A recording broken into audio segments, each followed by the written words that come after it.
My Quran Time ini dibawakan khas kepada anda oleh Mufas.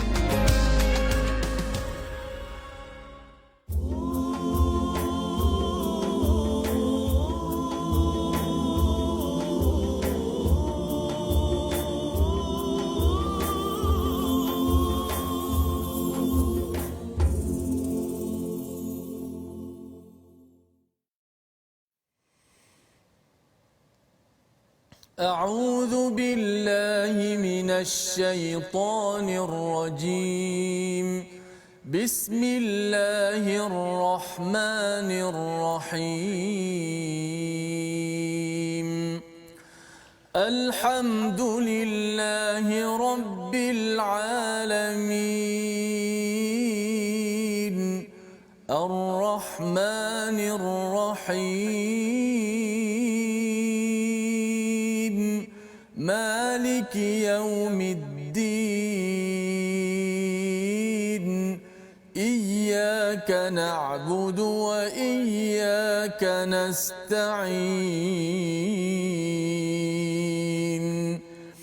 اهدنا الصراط المستقيم صراط الذين أنعمت عليهم غير المغضوب عليهم ولا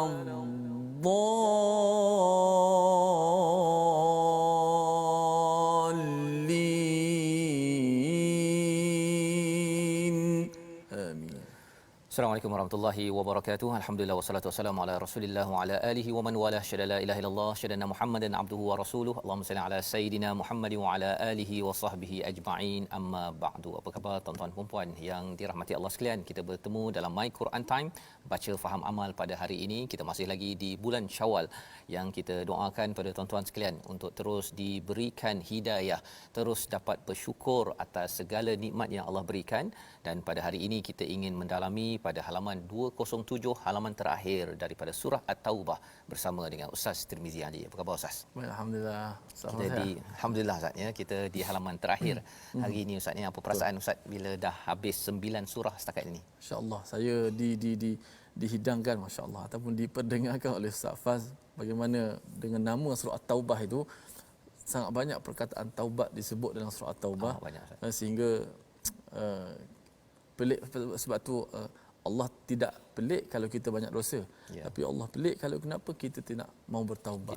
Maka itulah saya rasa surah ini memang mengajak kepada kita semua untuk banyakkan taubat kepada Allah, kerana dengan taubat itu jiwa kita akan bersih, hati kita akan bersih, dan Allah Taala akan sayang orang-orang yang bertaubat. InsyaAllah ya, itu adalah pelajaran ya tentang surah At-Taubah ini, surah yang satu-satunya tidak ada bismillah Ustaz ya. Surah yang memang istilahnya tegas daripada Allah, tetapi dalam masa yang sama yang ditegaskan itu adalah taubat. Dia kadang-kadang taubat ini dia ada orang yang panggil sila bertaubat, okey. Tapi ada orang yang dia kena pukul dulu baru dia bertaubat ya. Ada orang kena masuk penjara baru bertaubat ya. Jadi macam-macam perangai manusia yang harapnya kita mendapat panduan daripada Al-Quran ini tuan-tuan sekalian ya. Dan jangan pelik, ada orang yang dengan Al-Quran dia tidak nak bertaubat. Dia dengar saja dia rasa okey, so what? Okey. Tetapi bila dia kena pukul ataupun dipenjarakan ataupun diperangi, dia ingin bertaubat ya, seperti mana Abu Sufyan ya, seorang daripada sahabat, asalnya itu adalah yang memusuhi Nabi. Peristiwa Fathu Mekah membawa beliau kepada taubat. Itu sebabnya Quran dan kuasa, dua perkara yang saling berkaitan. Nak bersama dengan Al-Quran ini perlu dipegang secara biquwah, dengan kekuatan ataupun dengan kekuasaan. Mari sama-sama kita mulakan majlis kita dengan doa ringkas kita. Rabbi zidni ilma, ya Allah tambahkanlah ilmu kepada diri saya, pada diri tuan-tuan sekalian. Dan kita lihat sinopsis halaman 207. Bermula daripada ayat 123, kita melihat kepada strategi perang dalam memerangi orang kafir. Ini disampaikan yang amat tegas sebagai satu kesimpulan tentang syirik tidak dikompromikan, tidak diterima oleh Allah Subhanahu Wa Taala dalam segenap hal. Pada ayat 124 hingga 127, sikap orang munafik yang ada di dalam Al-Quran Allah bongkar dan membuat kesimpulan agar kita mengambil pelajaran. dan sifat Nabi Muhammad yang sangat mencintai umatnya, ya, pada ayat 128 hingga ayat terakhir sebagai satu tanda. Walaupun surah ini dalam ketegasan, tetapi Nabi tetap mencintai umatnya. Inilah yang kita ingin sama-sama praktikkan, bukannya dengan surah At-Taubah menjadikan kita makin menakutkan orang, tetapi kita makin mencintai kepada seluruh manusia. Bagaimana? Kita sama-sama mulakan dahulu dengan bacaan ayat 123 hingga 126. Baik, terima kasih Fadhil Ustaz Fazrul, penonton-penonton, sahabat-sahabat Al-Quran. Kita teruskan sebarkan, share rancangan-rancangan kita pada kali ini untuk mudah-mudahan dapat kita sebarkan Al-Quran ke seluruh serata tempat. Rasa macam sedih sikit hari ini pasal surah terakhir, surah At-Taubah, kerana banyak kita diingatkan tentang taubat, dosa dan sebagainya. InsyaAllah mudah-mudahan Allah Ta'ala permudahkan segala urusan kita dan terima akan amalan dan taubat kita. Ayat 123 hingga 126, insya-Allah sama-sama kita baca. A'udzu billahi minasy syaithanir rajim. Ya ayyuhalladzina amanu qatilul ladzina yalunakum قاتلوا الذين يلونكم من الكفار وليجدوا فيكم غلظة واعلموا أن الله مع المتقين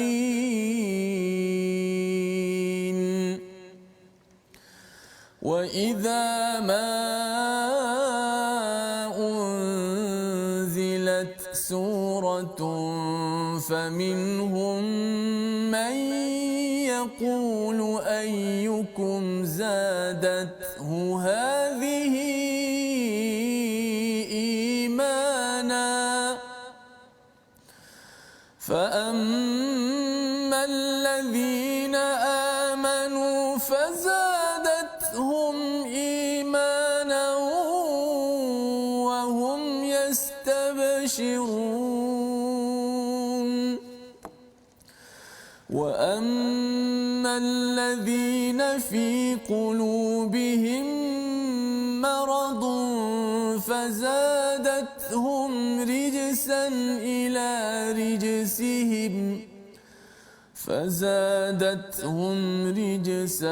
إلى رجسهم وماتوا وهم كافرون أولا يرون أنهم يفتنون في كل عام مرة أو مرتين ثم لا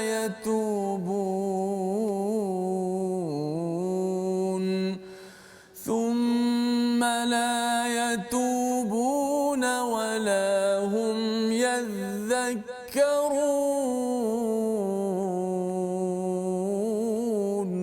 صدق الله. Surah Al-Azim, itulah bacaan daripada ayat 123 hingga 126 untuk kita melihat kesimpulan daripada surah At-Taubah ayat 123. Allah menekankan, wahai orang beriman, perangilah orang kafir di sekitarmu dan hendaklah mereka merasakan sikap tegas daripadamu dan ketahuilah bahawa Allah bersama orang-orang yang bertakwa. Rupa-rupanya inilah antara sifat orang yang bertakwa, amat tegas. Malah di sini Allah menggunakan perkataan qatilul ladzina yalunakum minal kuffar, iaitu qatilu itu berperang dan bunuh, maksudnya. Jadi ini memang tegas, memang ganas, ya. Yang inilah antara ayat yang ramai orang yang bukan Islam bila baca surah At-Taubah ni, dia kata inilah asas kepada terorisme. Ya, yang menakut-nakutkan, yang kumpulan Daesh dan sebagainya.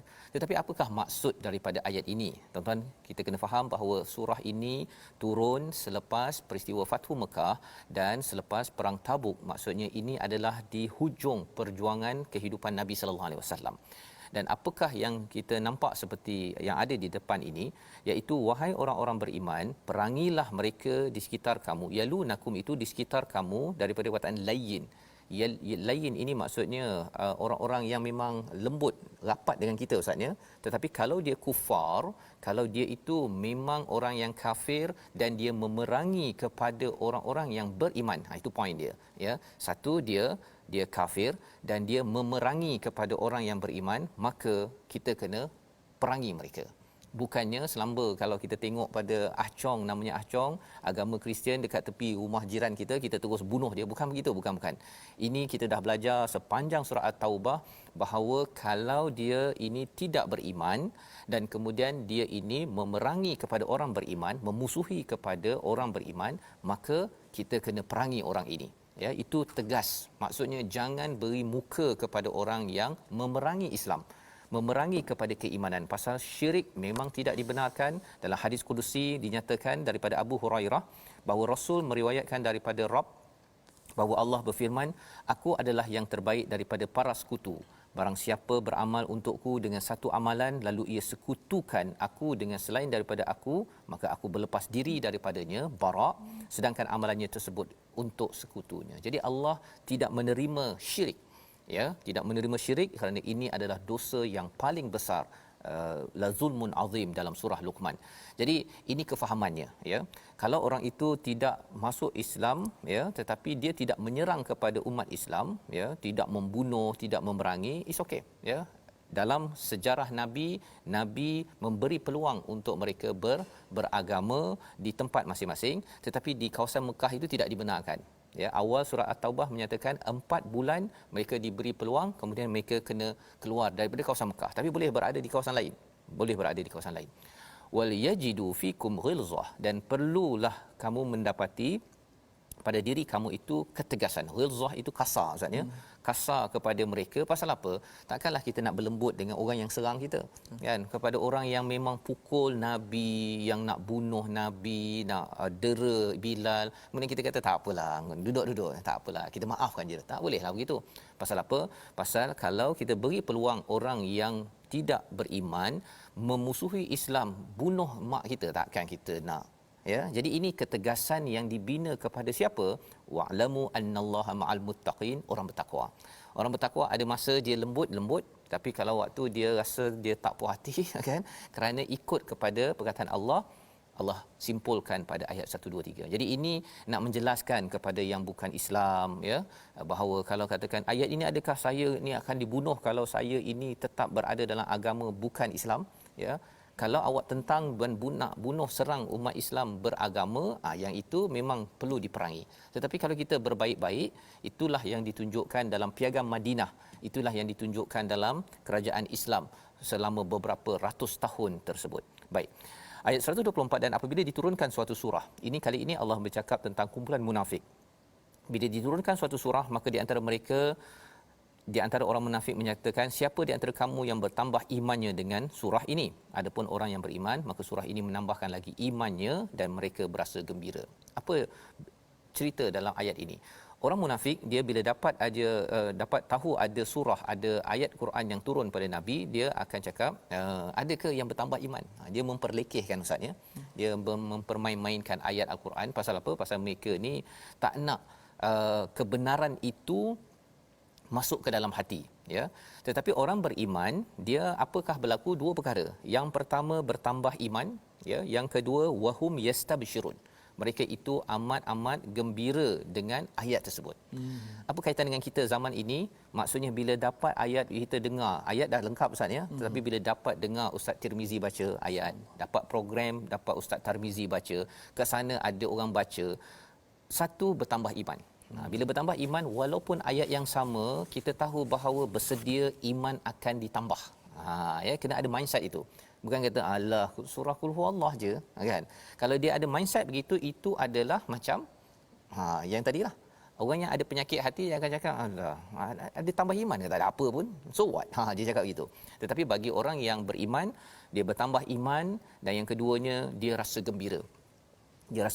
Sebagaimana kita pernah jumpa pada ayat yang ke 112, ya. Sebelum ini kita tengok bila at-taibunal abidunal hamidun nasaihun, sampai ke hujung itu Allah kata wabashshiril mu'minin, ya. Orang-orang yang sudah jual dirinya kepada Allah dia ini sentiasa diberikan kabar gembira kerana bertaubat, beribadah, memuji, berpuasa, rukuk, sujud, menyeru kepada kebaikan, mencegah kemungkaran dan menjaga hudud, menjaga hak-hak dan had-had daripada Allah Subhanahu Wa Taala, dan dia dapat berita gembira.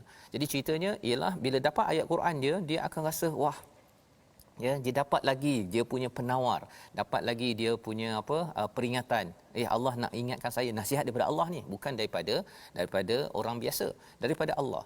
Ini adalah respon orang beriman kepada ayat Al-Quran. Wa ammal ladzina fi qulubihim, pada ayat 125, orang yang di dalamnya hati ada penyakit, maka dengan surah itu akan menambahkan kekafiran yang sedia ada dalam diri mereka, dan mereka akan mati dalam keadaan kafir. Ya, Allah kata fazadathum rijsan ila rijsihim, ya, ada dia punya kotor-kotor dalam hati je, itu bertambah lagi kotor. Quran tidak menambahkan lagi dia punya syifa penawarnya, tetapi bertambah kotor. Macam mana boleh jadi bertambah kotor? Pasal dia mendustakan. Allah kata kamu akan dapat syurga, dia kata betul ke dapat syurga, kan? Bila Allah kata takutlah pada neraka, lah asyik-asyik neraka. Perkataan-perkataan itu kita kena jaga, pasal itu lambang kekotoran. Itu sebabnya kalau ada yang kata bahawa Allah asyik-asyik tazkirah, itu tanda bahawa hati ada penyakit. Yang kita kena jaga-jaga, pasal orang yang baca Quran, yang faham, dia dapat detect orang ni sedang ada penyakit, kan? Ataupun asyik nak dengar Quran je, tak boleh ke buat benda lain, nyanyi sikitlah contohnya. Itu tanda bahawa ada rijsan, ada rijs sebagai kotoran. Kalau dalam surah Maidah itu, kotoran itu dikaitkan dengan arak, azlam, ya, tentang judi. Jadi istilah itu Allah gunakan kepada orang yang tidak mengambil ayat Al-Quran ini sebagai sumber tambah iman dan sumber kegembiraan. Pada ayat 126, ya, 126 yang dibacakan oleh Ustaz, kita nak minta sekali lagi Ustaz, ya, cerita tentang masih orang munafik. Allah nak tutup sebelum bawa kepada sifat orang beriman yang puncaknya ada pada siapa? Pada Nabi Muhammad sallallahu alaihi wasallam. Tapi kita tengok dahulu sifat munafik yang memang Allah tala betul-betul ni, kan? Agar apa? Bukan kita kena cari orang tu kat luar. Kita kena tengok dalam diri ini, sifat itu saya ada tak, kan? Ada tak? Kalau ada selepas bulan Ramadan masih ada lagi, Ramadan saya hari itu tu jadi apa? Contohnya, ya. Jadi kita baca sama-sama ayat 126. Baik, kita baca 126. Mudah-mudahan kita termasuk golongan yang sempat sebut tadi, umur iman. Bila baca tadi ayat Allah Subhanahu taala, bertambah iman, bukan mengurangkan iman kita, insya-Allah. A'udzubillahi minasyaitanir rajim. أَوَلَا يَرَوْنَ أَنَّهُمْ يُفْتَنُونَ فِي كُلِّ عَامٍ مَّرَّةً أَوْ مَرَّتَيْنِ ثُمَّ لَا يَتُوبُونَ وَلَا هُمْ يَذَّكَّرُونَ.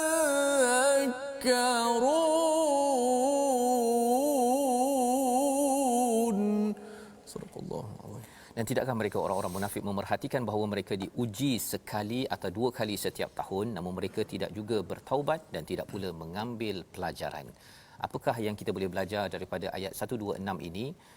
Orang-orang yang beriman ataupun tidak beriman akan sentiasa diuji, ya. Dan orang-orang munafik ini Allah nyatakan mengapa mereka tidak perhatikan kepada cabaran yang datang kepada mereka sekali ataupun dua kali. Apa bendanya? Salah satu daripada cabaran kepada mereka sebelum ini ialah peperangan.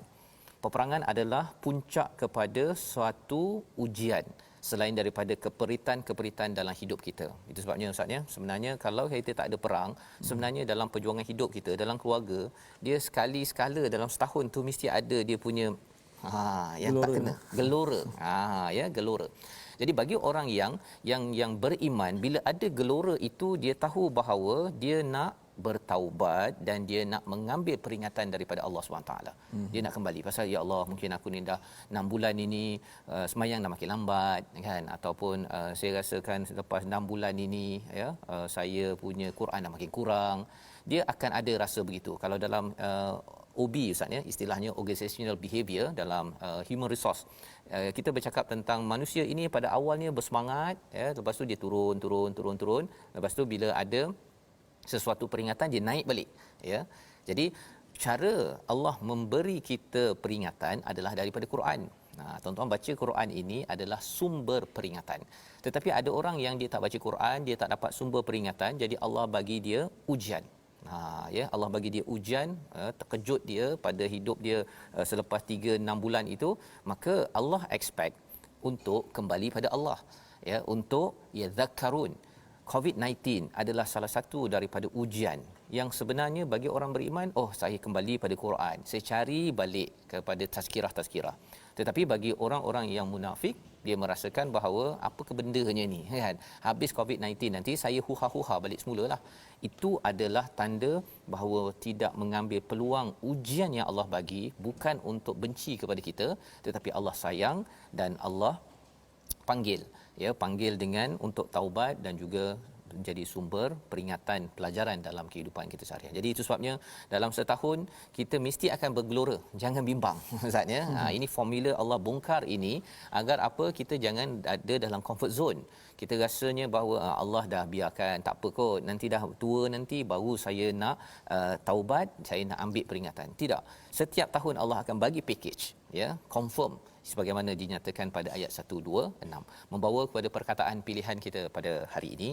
Kita perhatikan ghaludha, yang bermaksud kasar ataupun tebal, 13 kali disebut di dalam al-Quran, dan Allah menyatakan kepada orang yang bertakwa wal yajidu fikum ghilzah, iaitu pada ayat 123, bersifat tegas, bersifat kasarlah kepada siapa? Al-kuffar. Al-kuffar ini adalah orang kafir yang tidak beriman, yang menentang kepada Islam selepas apa? Selepas kita mengingatkannya, Kalau kita tak ingatkannya kepada agama, kemudian dia kasar dengan kita tak nak terangkan, sebenarnya kita tidak boleh panggil dia kafir. Dia sebagai non-muslim, belum lagi orang yang beriman, dan dia belum Islam kerana dia tidak mendengar pencerahan daripada kita sebagai umat yang beriman. Jadi ini pelajaran untuk kita daripada halaman 207. Kita berhenti sebentar, kita kembali semula selepas ini melihat bahagian akhir, bagaimana Allah mengangkat Nabi sallallahu alaihi wasallam, bagaimana kesungguhan kasih sayang Nabi walaupun dalam surah yang amat tegas bercakap tentang perang, qital dan juga pembunuhan. Kita kembali semula My Quran Time, baca faham amal insya-Allah. InsyaAllah.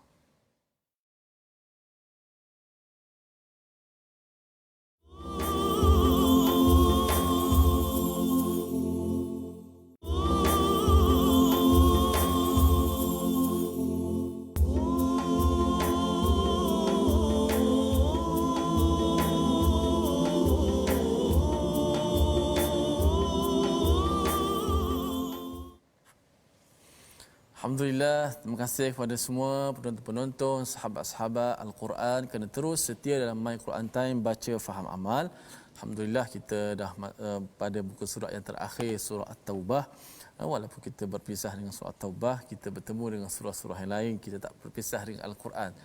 Kita berpisah dengan surah saja, kerana kita meneruskan perjalanan Al-Quran kita, dan juga dah begitulah dalam kehidupan kita semua. Semoga apa yang dicerahkan oleh Ustaz Fazrul tadi dapat sama-sama kita hadamkan bersama untuk kita amalkan dalam kehidupan kita, insya-Allah. Baik, tajwid pada kali ini saya ingin merakumkan, maksudnya berkenaan dengan hukum mim sakinah ataupun mim mati. Kita boleh lihat slide kita ini, mana mim sakinah ini dia bila bertemu dengan huruf hijaiyah, dia akan pecah daripada 3 hukum. Kita tengok slide yang kita telah buat seperti gambar rajah supaya kita nampak lebih jelas. Mim mati itu pecahannya, yang pertama ialah ikhfa syafawi, dan yang kedua itu ialah izhar syafawi, dan yang ketiga itu ialah idgham mithlain. 3 hukum dah kita belajar.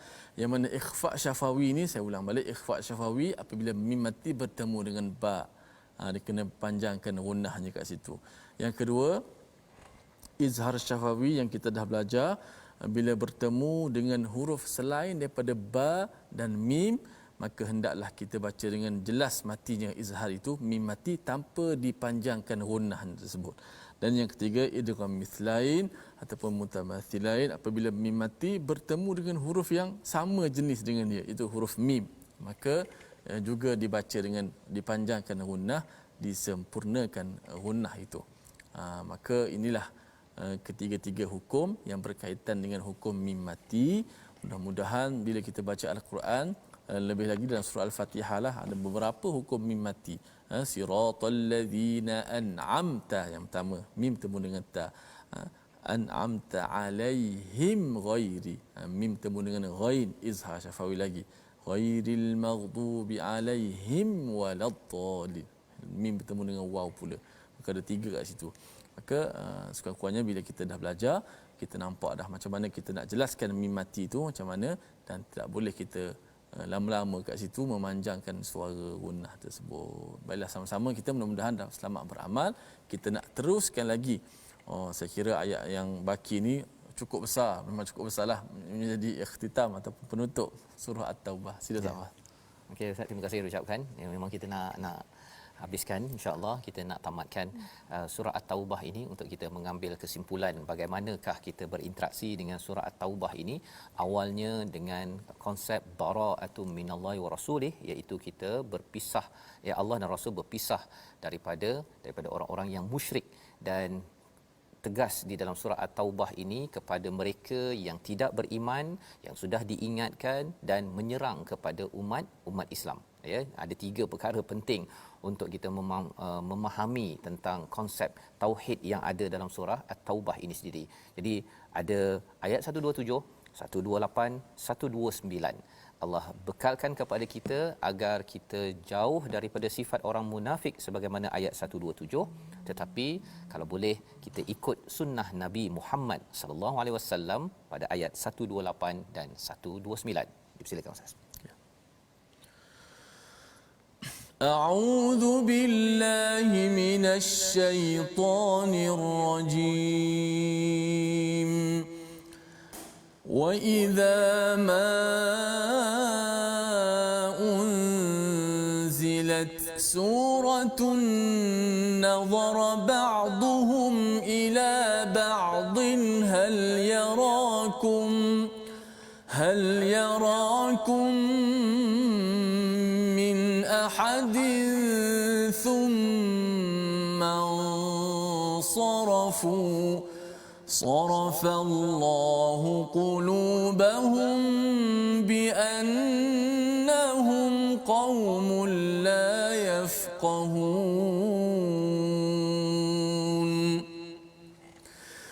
لقد جاءكم رسول من أنفسكم عزيز عليه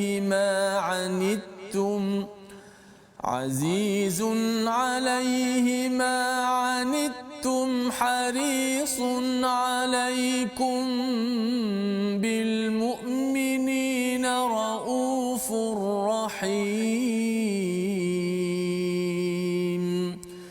فإن تولوا فقل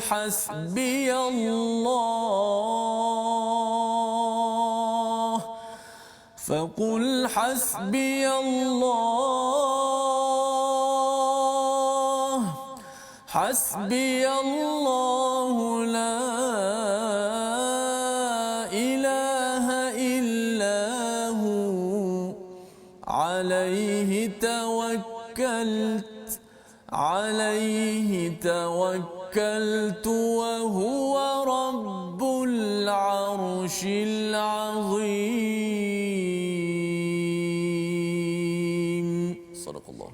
Surahul Azim. Begitulah tiga ayat daripada surah At-Taubah mengakhirkan ya bacaan kita untuk sama-sama kita mengambil kesimpulan pada ayat 127 dan apabila diturunkan suatu surah, mereka saling berpandangan. Siapa mereka? Di kalangan orang-orang munafik. Sesama mereka sambil berkata, adakah seseorang daripada kaum muslimin yang melihat kamu? Setelah itu mereka pun pergi. Allah memalingkan hati mereka disebabkan mereka adalah kaum yang tidak memahami. Inilah sifat orang-orang yang munafik ya, ataupun orang-orang yang ada masalah hati, iaitu bila turun surah telah dijelaskan tadi, salah satunya ialah dia kata bertambah iman ke? Kan? So what? pada ayat 124. Pada ayat 127 ini dia kata apa? Dia tanya, ada tak orang lain yang tengok kamu? Ya, pasal apa? Pasal sebenarnya mereka selepas itu buat apa? Sarafu, ya. Thumman sarafu. Mereka menyelinap pergi. Satu dari segi fizikal, tetapi dari segi emosi juga, ya. Bila kita dengar ayat Al-Quran, tuan-tuan sekalian, ya, ia akan menangkap hati kita. Itu yang berlaku, ya. Dia akan menangkap siapa sahaja yang dengar ayat Quran, Islam tak Islam, munafik apa sebagainya, dia akan tangkap hati. Pasal Al-Quran ini dia akan target kepada lapisan pertama namanya sadar, lapisan kedua namanya adalah qalb, lapisan ketiga namanya fuad, lapisan keempat sampai lub, hati nurani yang paling dalam. Maka bila orang munafik dengar, bila dia rasa macam alamak, dia ayat ini cakap pasal kami kita lah, ya, kita kena baikilah. Kesannya apa? Hati ada fitrah itu, dia akan cuba juga untuk menyelinap. Ya, istilahnya thumman sarafu. Itu sebabnya dalam hidup kita ini, kalau kita dengar tazkirah, kita dengar ayat Al-Quran, kita cuba faham, kalau ianya memang macam istilahnya apa Ustaz ni, macam kena pukul kan, macam kena laser dekat hati itu, itu tandanya peringatan itu sedang sampai. Jangan diselinap. Apa maksud jangan diselinap? Jangan kita pula alah tak apalah, tak apalah. Ada masa lagi, lama lagi nak pergi. Jangan cakap begitu, ya. Pasal memang hati kita ini bila dia ditiup was-was oleh syaitan, maka dia ada sifat itu Ustaz, ya. Dia suka untuk sarafa, ini maksudnya dia bertukar kan. Kalau sarafa tu kan tukar duit kan. Dia suka mengelak-ngelak begitu. Itu adalah sifat manusia bila dia berada dalam keadaan nafs yang mungkin ammarah bisu, yang menyeru kepada keburukan. Tetapi bila kita selalu latih diri kita nafs itu, ya, kita latih, bila dia dengar ayat Quran Allah cakap A, dia akan cakap, ya Allah, aku ni belum A, tapi ampunkan aku ya Allah. Itu kesannya. Bila dia tahu dia dah A, dia Allah istiqamahlah aku ini buat A. Contohnya solat kan. Solat pada masanya. Ya Allah, aku memang nak dirikan solat pada on time ya Allah. Itu adalah sifat orang beriman. Bila dia terasa tersasar sikit dia tidak cuba alah tak apa. Ya, dia cuba mengelak daripada perkara tersebut. Pasal apa Allah cakap, kalau buat begini tuan-tuan sekalian, sarafallahu qulubahum biannahum qaumul la yafqahun. Kalau dia buat begini, dia mengelak, maka Allah akan buat apa? Palingkan hati mereka. Mula-mula kita mungkin kalau kita tengok ada adik-adik, ya, ataupun kita sendiri, dulu kita belajar okey, kita belajar agama sikit, kita buat ikut apa yang mak cakap, ayah cakap. Tetapi bila kita dah mula mengelak, antara teknik mengelak yang banyak berlaku pada orang munafik pada waktu itu adalah menggelakkan, mentertawakan, bermain-main dengan hal agama. Dia buat lawak dengan kawan. Bila dia buat lawak, daripada kata jumlah sembahyang on time, tak apa, kau pergi dulu, aku cepat. Contohnya kan, aku tak apa, aku sembahyang lambat pun tak apa, aku banyak pahala. Kita buat lawak begitu, akhirnya Allah akan saraf. Allah akan palingkan hati seseorang itu. Itu yang kita kena jaga-jaga, jangan sampai itu menjadi amalan. Bi annahum qaumul la yafqahun, kerana mereka ini tidak memahami, ya. Memahami apa? Memahami tentang ayat ini ataupun psikologi tentang bagaimana hidayah berfungsi dalam diri seseorang. Dan lebih daripada itu, ada yang kata Ustaz, ya, kalau saya pergi ke program-program dengar My Quran Time, nanti saya dengar macam ustaz tu cakap ataupun ayat yang dibaca tu macam dia tala tong kan. Jadi saya tak naklah tahu benda itu, pasal kalau saya tahu nanti banyak perkara yang saya kena baiki. Kalau kita tidak pergi belajar ilmu, kita mengelak daripada belajar ilmu, itu maksudnya kita adalah lebih teruk daripada orang yang belajar tahu tak betul, tetapi dia rasa macam bersalah dan akhirnya baiki elok-elok, ya, baiki sikit-sikit. Tetapi kalau ada yang kata bahawa saya tak naklah, kalau dengar Al-Quran ni selalu dengar ceramah ke, nanti saya tahu kelemahan saya yang saya tak ikut, nanti saya akan rasa bersalah. Mengelak daripada proses belajar dan rasa bersalah itu namanya adalah sarafa, ya, thumman sarafu. Kesannya apa? Itu lebih teruk lagi, ya, di dalam kehidupan kita. Itu sebabnya My Quran Time ini tuan-tuan sekalian, ya, harapnya dengan ayat-ayat yang kita bacakan, ya, daripada Allah Subhanahu taala ini, ia adalah satu ubat yang penting agar apa? Agar kita kembali pada Allah, taubat, dan yang keduanya apa? Kita bergembira dengan perkataan Allah, ya, bukan sekadar bergembira dengan perkataan kita sendiri sebagai manusia.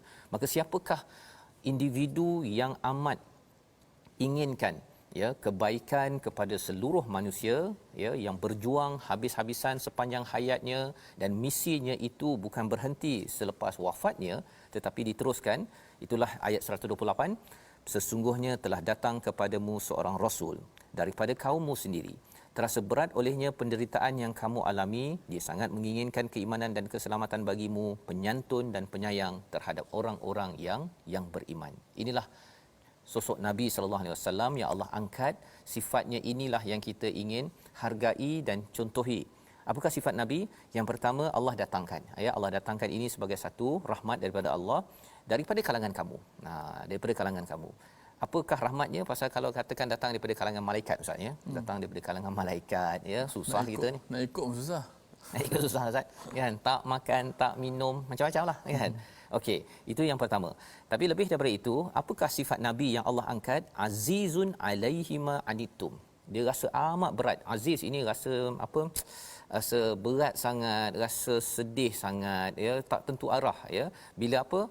Bila ada sesuatu yang dideritai oleh umat-umat Nabi Muhammad sallallahu alaihi wasallam, ya, yang beragama Islam, yang tak beragama Islam, semuanya Nabi bimbang. Itu sebabnya Nabi berjuang 23 tahun itu. Nak cakap tak ada harta dah banyak, kan. Berniaga dulu, kemudian Khadijah pun ada harta, happy-happy jalan satu dunia, cuti-cuti, kan. Relax boleh. Tetapi Nabi bukan begitu. Nabi adalah seorang yang azizun alaihi ma anittum. Apa-apa sahaja yang berlaku pada Bilal di Mekah, ya, apa sahaja yang berlaku kepada Bilal dah beragama Islam. Kalau Abu Sufyan contohnya, Nabi tak kan duduk diam selagi belum lagi berimannya individu-individu ini kepada Allah Subhanahu taala, ya. Harisun alaikum, ya.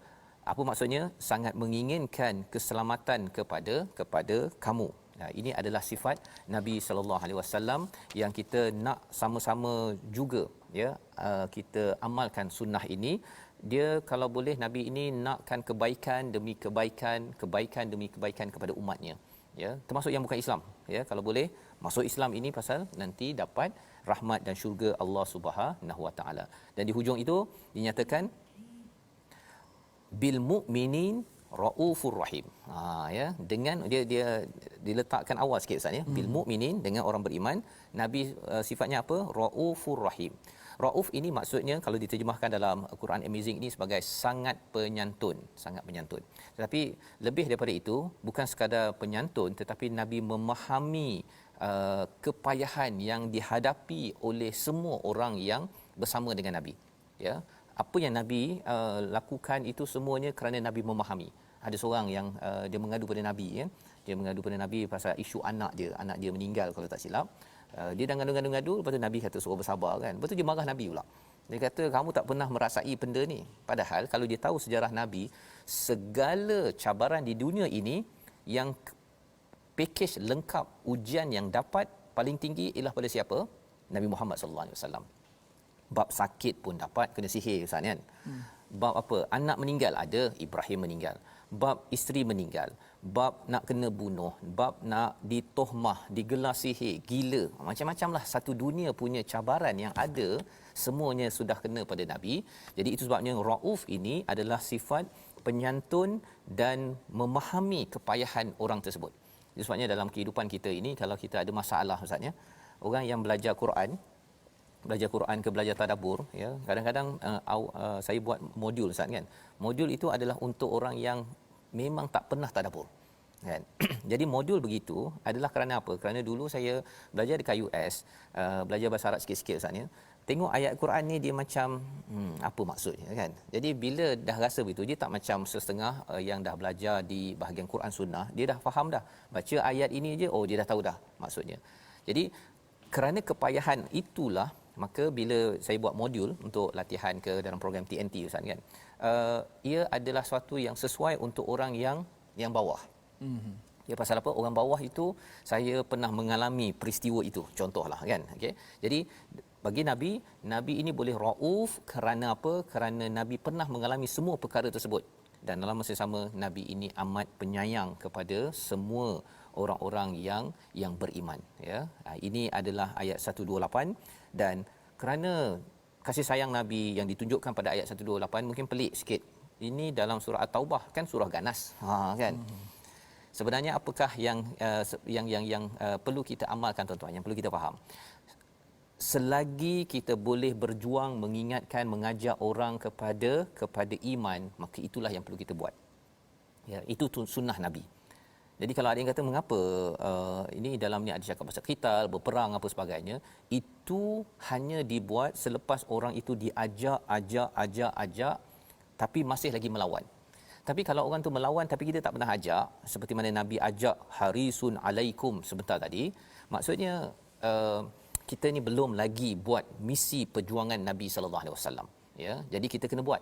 Ya, kita biasa cakap makan kurma Ustaz, ya. Bulan Ramadan lepas kita makan kurma, ya, minum air Zam-Zam sunnah. Tapi ini adalah sunnah yang amat penting, ayat 128, iaitu sunnah rasa tak senang duduk kalau saya ini tak sampaikan lagi Islam ini kepada orang Islam dan juga orang yang bukan Islam. Kita kena cari strategi itu sebagaimana Nabi cari strategi. Tapi kalau orang tolak juga malah serang, barulah diizinkan untuk pergi berperang. Jadi kerana kelembutan Nabi, kasih sayang Nabi, ayat 129 adalah perkataan yang diajarkan oleh Allah Subhanahu Wa Taala. Kita baca sekali lagi ayat 129 sampai Ustaz Tirmizi. Auzubillahi minasyaitanir fa in tawallaw faqul hasbiyallah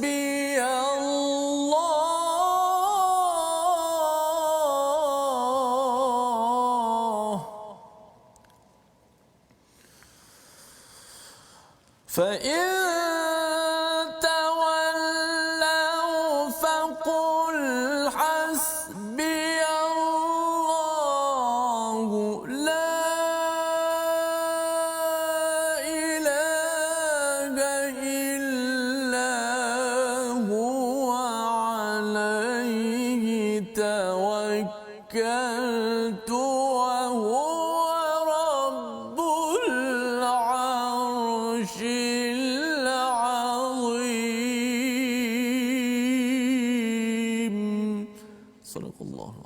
Surah Al-Azim. Maka jika mereka berpaling daripada keimanan, maka katakanlah, wahai Muhammad, cukuplah Allah bagiku, tiada Tuhan selainnya, hanya kepadanya aku bertawakal dan dialah Tuhan yang memiliki arasy singgasana yang agung.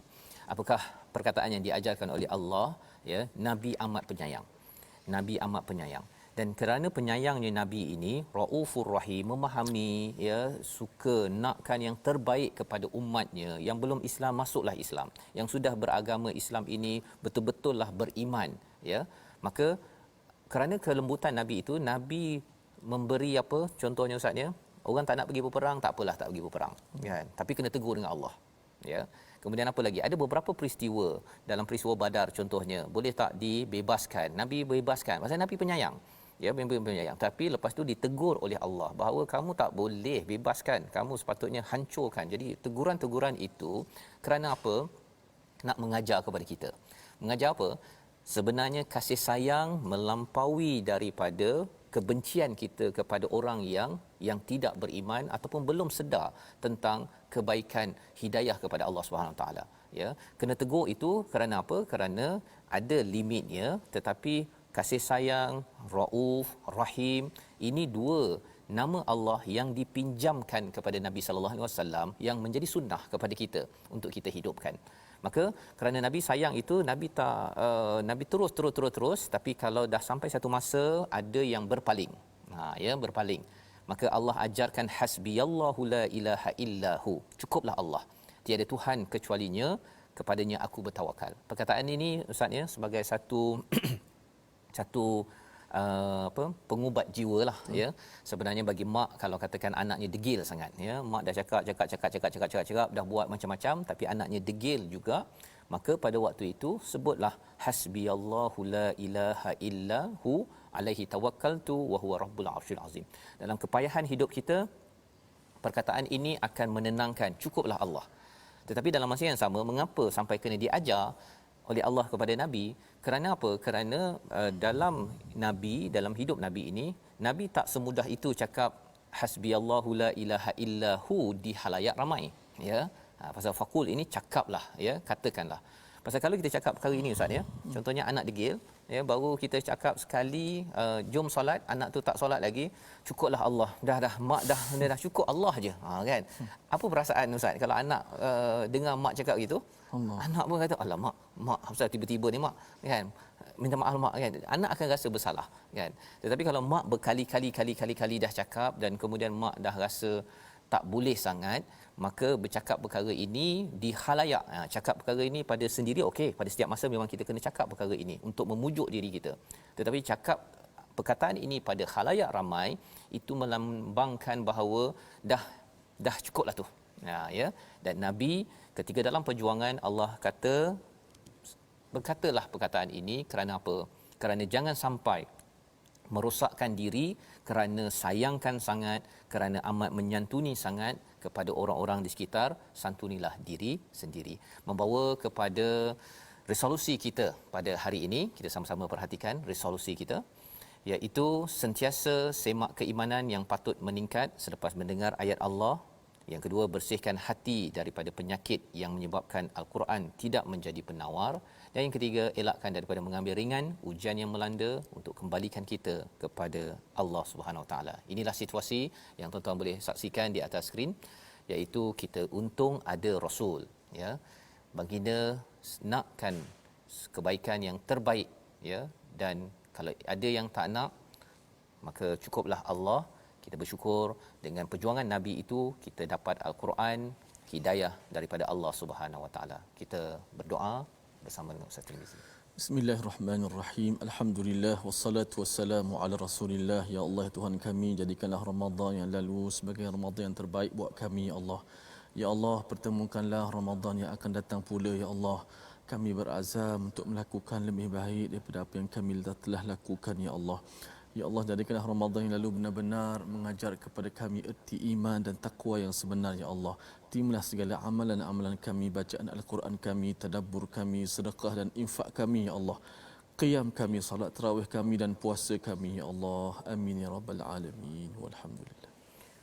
Amin ya rabbal alamin. Moga-moga Allah menerima taubat dan juga amalan kita pada bulan Ramadan yang lepas dan juga pada bulan Syawal ke hadapan ini, dan kita doa pada Allah SWT kita terus menjalankan misi perjuangan Nabi yang dirakamkan pada ayat 128.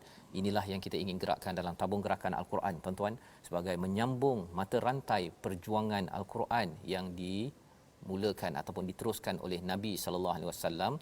Tabung gerakan ini adalah untuk kita sama-sama membantu, sama-sama kita menggembling tenaga, kerana Nabi sudah buat yang terbaik, ya, dan kita tidak boleh duduk diam. Raufur Rahim itu tanda kesantunan, kasih sayang, empati kita adalah dengan sama-sama menyumbang dan melaksanakan program-program. Dan insya-Allah kita akan bertemu kembali dalam jam 5 petang, pada jam 10 malam dan juga 6 pagi. Rancangan ini dibawakan oleh Mufas yang kita harapkan kita terus berjuang, sensitif kepada apa sahaja perkara dalam hidup ini untuk bersama Al-Quran. My Quran Time, baca, faham, amal insya-Allah. Allahumma bil Quran waj'alhu lana imaman wa hudan wa rahmah. Allahumma dhakkirna minhu ma nusina wa 'allimna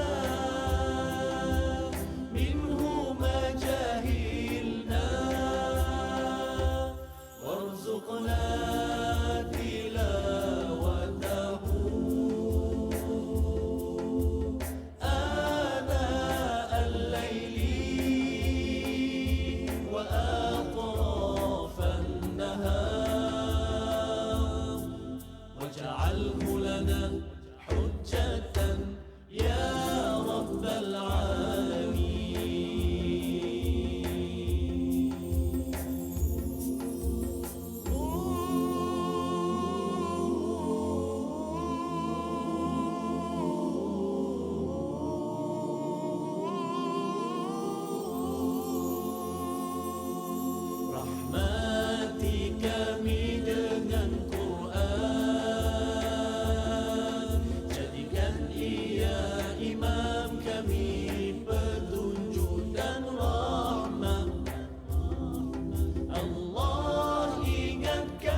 My Quran Time itu tadi dibawakan khas kepada anda oleh Mufas.